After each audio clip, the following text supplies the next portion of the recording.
Hello everyone, and this is the first ever video of Manga Sensei. We won't actually be reading a manga, we'll be reading the light novel of Ascendance of a Bookworm. A few of you out there will have seen the anime, read the manga, or even read the light novel. I'm after a reason to read this, since it's personally my favourite anime. I got this for Christmas, and I don't care that it's not manga.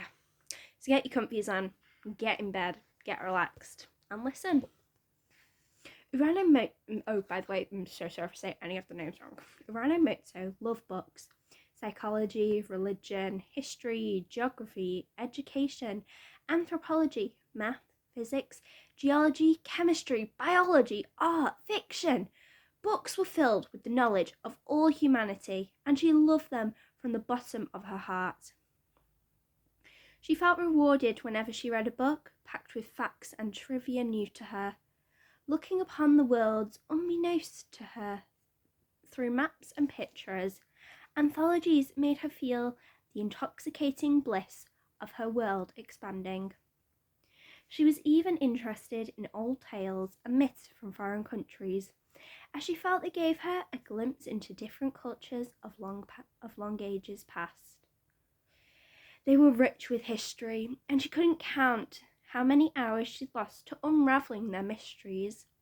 Urano loved the distinctive scent of old books packed into the storeroom of a library, and even the dusty air enticed her so much that she would always head straight for the back of the rooms of whichever library she visited. She would slowly fill her lungs with the old musty smell and look over the age books, feeling elated from that alone. Of course, she also loved the smell of new paper and ink. She had fun wondering about what would be written on those pages, what new information awaited her.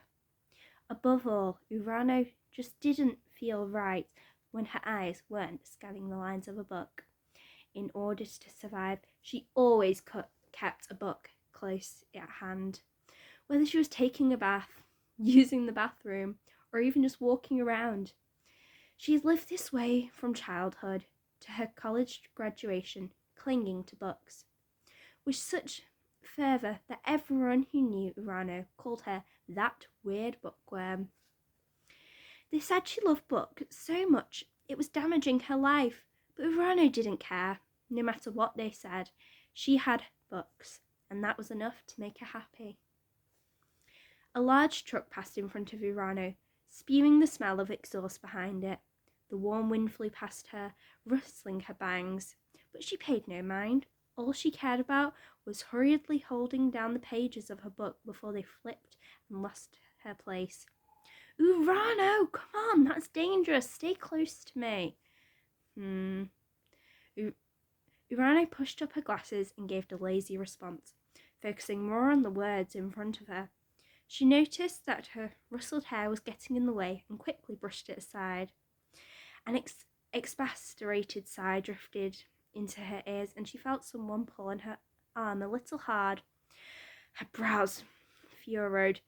Shoo, that hurts.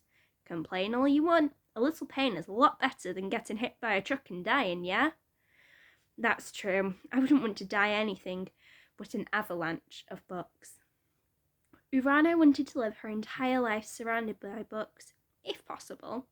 She wanted to spend her whole life inside a book storeroom where there was no sun to damage the pages, but just enough airflow to keep things comfortable. Time not spent reading books was time wasted. Even if people said her skin was gross and pale and laughed at her for being weak due to lack of exercise, even if her mum yelled at her for forgetting to eat, she had no intention of ever letting go of her books. If she had to die somehow, she may as well die getting crushed by an avalanche of books. That'd make her a lot happier than a slow death in a hospital bed. Urano sincerely believed that. I'm always telling you not to read while you work. If I weren't here, you definitely would have walked straight into the road and died in no time. How about a little thank you? But I say it all the time. I'm so thankful. That didn't sound sincere to me. I am. It's thanks to you that I can read books while doing chores, Shoo. But even if I die, I'd ask a god to reincarnate me so I can keep reading books in my next life. Isn't that smart? Life ain't that convenient, moron. Their conversation continued until they reached Urano's house. She entered with her rather than going into her own next door. As they were childhood friends and went to the same daycare, they'd been raised like siblings practically since birth. He always referred to Urano's place as home, and nobody questioned that. Mum, here's what you wanted. I'll be in the back room. Call me whenever dinner's ready. Right. What about you, Shoo? Is your mother planning on making anything? Nah, I'm eating here tonight. She's got work. Urano, I'm borrowing your TV to play some games. Go ahead. Urano raised her voice so she could hear her as she headed straight to the book storage room left behind by her father, who died when she was young. She opened the door and turned on the lights.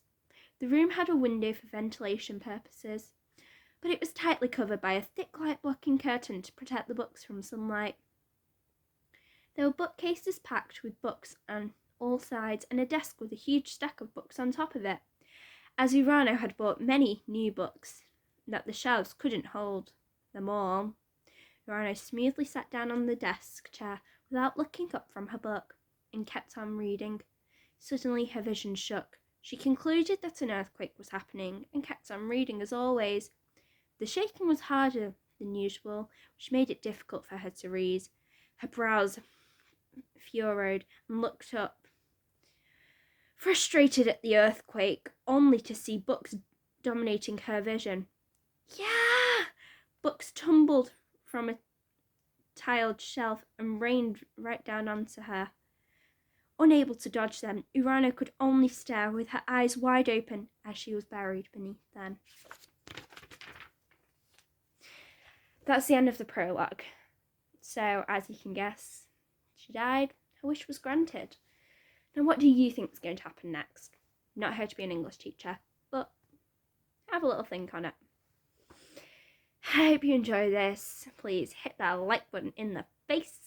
And don't forget to subscribe if you're new, which, as this is my second video, I'm guessing you are.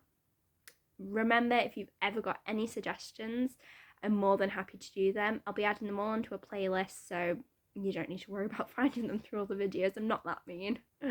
Right, I will see you guys soon, and bye!